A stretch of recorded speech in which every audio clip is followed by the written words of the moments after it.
Në ambientet e Muzeut Historik u zhvillua konsultimi publik për hartimin e buxhetit për vitin 2026. Paketës fiskale për vitin 2026, projekt buxheti afatmesëm 2026-2028 me pjesëmarrjen e pushtetit vendor që kryesohej nga kryetarja e Bashkisë Eriselda Sefa, 2 anëtarë të Këshillit Bashkiak të opozitës, administratorët e rajoneve të Bashkisë dhe qytetarë.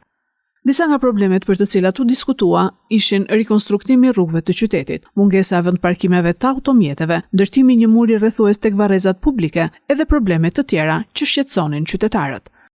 Ashtu si çdo vit në këtë periudhë, edhe sot jemi këtu për të diskutuar bashkërisht prioritetet që ju mendoni që ne të duhet të përfshijmë në buxhetin e Bashkisë për vitin 2026, të cilat do t'jenë investimet, të cilat duhet i parashikojmë ne, por patjetër edhe zonat zhvillimore apo ndryshimet e politikave fiskale që Bashkia Lushnjë do të propozojë në Këshillin Bashkiak në muajin nëntor dhe në muajin dhjetor.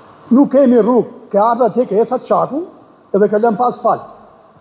Ndriçim s'kemi. Rrugët copa. Takët i paguaj të gjitha. Me takët tonë madhe shteti, më bëj rrugën, mos po të kërkoj bukë, as lek, hua.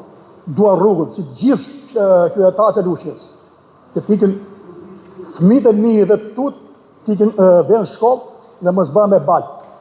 Është kontratat që ne kemi të vitit 2025, kështu që do t'jetë një rrugë që do të finalizohet me asfaltim dhe ndriçim shumë shpejt.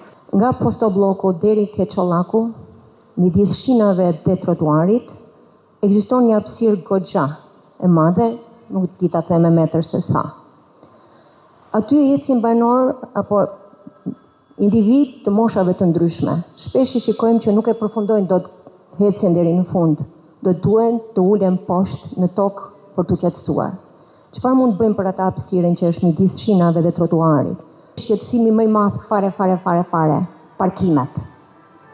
Një tmerr pas orës 7 nuk ka shans, 7 edhe shumë më pak, nuk ka shanse ti gjesh vend parkosh për një nevojë imediate të tënden. 3 vite më parë i kemi drejtuar zyrtarisht një kërkesë, por të cilën do t'i kërkoj stafit të ri bëjmë përsëri, drejtuar drejtorisë e kurudhave, ku i kemi kërkuar që të na lejojë që ne të zgjerojmë qoftë edhe 2 metër të tjera, trotuar ose ta bëjmë me një hapësirë të gjelë bërbari në mënyrë që qytetarët kanë mundësi për të kaluar dhe për të vendosur stola, por nga ana e tyre na ka ardhur një përgjigje refuzuese.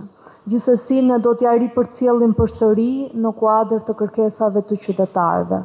Çështja e parkimit është një çështje që kemi ngritur në çdo mbledhje Këshilli Bashkiak dhe unë kam qenë e hapur dhe vazhdoj të jem e hapur që të gjithë ju si këshilltar na sillni ndonjë propozim konkret se ku duhet të ndërhyjmë për të ndërtuar një parkim nën toksor, e cila do të ishte zgjidhja e vetme. Si qytetari i Lagjës ka dërgjysi, është një problem për varrezat publike që është një turp për gjithë qytetin. Këtë e kam shtruar dhe disa herë në Këshill, që varrezat ka dalë në rrugë, varrezat duan një mur rrethues siç e meritojnë. Jo në atë gjendje që janë. Është dhe një pikë tjetër. Në rrugën Darsia, përpara shtypshkronjës.